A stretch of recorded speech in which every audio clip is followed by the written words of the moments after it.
so haddii la rabo dowlad wanaag iyo horumarka waa 4.5 in la dhameeyo marka hore waa ka xumahay waxba kama qaban karo qof soo shaqo tagay dadkan iyo dalkan hadii u baahan yihiin in la badbaadiyo waa in dib dadka loo fiirshaa waxaa jiro dad badan dowladaha tan iyo tii ka horeysaba diaspora badan ku jiro xildhibaano badan wasiiro badan wixii wanaaga dowlad wanaaga iyo maamul wanaaga ay ka soo barteen wadamada ay ka yimaadeen waxaad moodaa dadka Soomaaliyeed oo diaspora inaysan wadanka in ku soo celinin oo 4.5 kii iyo waxyaabihii jiray oo kaliya inay la jaan qaadayaan oo aan isku dayeenin inay isbedel ka dhex abuuraan siyaasadda Soomaaliya marka sideeba ay leedahay arintaas waa lagu bedeli karaa way siyaasiyiinta Soomaalida ku dhex jira dawladdu aysan isbedel siyaasadeed oo dimuqraadi ah oo wanaagsan aysan naga dhex abuuri karin siyaasadda Soomaaliya gudaheeda waa maasantii walaashay Maryan su'aasha ka dhawaajisay ee ah diaspora iyo leadership ka imaado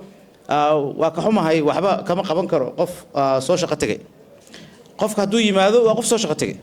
ama leadership ha qabto ama ha qabto wax kale ama damac gar ha ku jiro qofka bilaadanka ah qofka mar kasta wuxuu leeyahay damac inuu wax sameeyo so waxa lagu qasban yahay marka dadka Soomaaliyeed ee xilka ay weydiisanayaan inay ka fakaraan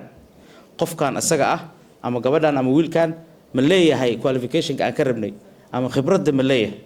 macnaheedu ma aha Mareykanka ka yimid Ingiriiska ka yimid ama caalam kale ka yimid macnaheedu ma aha dadkan iyo dalkan hadii u baahan yihiin in la badbaadiyo waa in dib dadka loo fiirshaa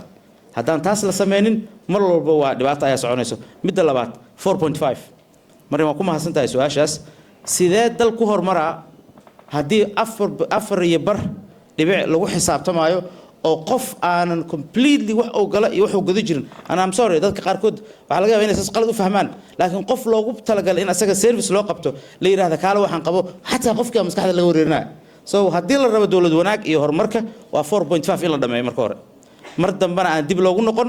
dadka Soomaaliyeedna aysan ka fakirin in 4.5 wax lagu qaybsado mar dambe sababtoo ah nin wax gal ah ama gabar wax gal ah waxa loogu diidaa booska because of 4.5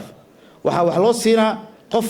kale aan ku habooneen booskaas because of 4.5 marka message-kaas waa message aad u muhiimsan waana in la helaa dad dalka iyo dadka ka fakaro oo siyaasadda kala taliyo inaan 4.5 wax lagu dhaqin haddii alla idmo aan waxa ugu muhiimsanna waa taasan soo jeedin lahaa haddii Ilaahay raad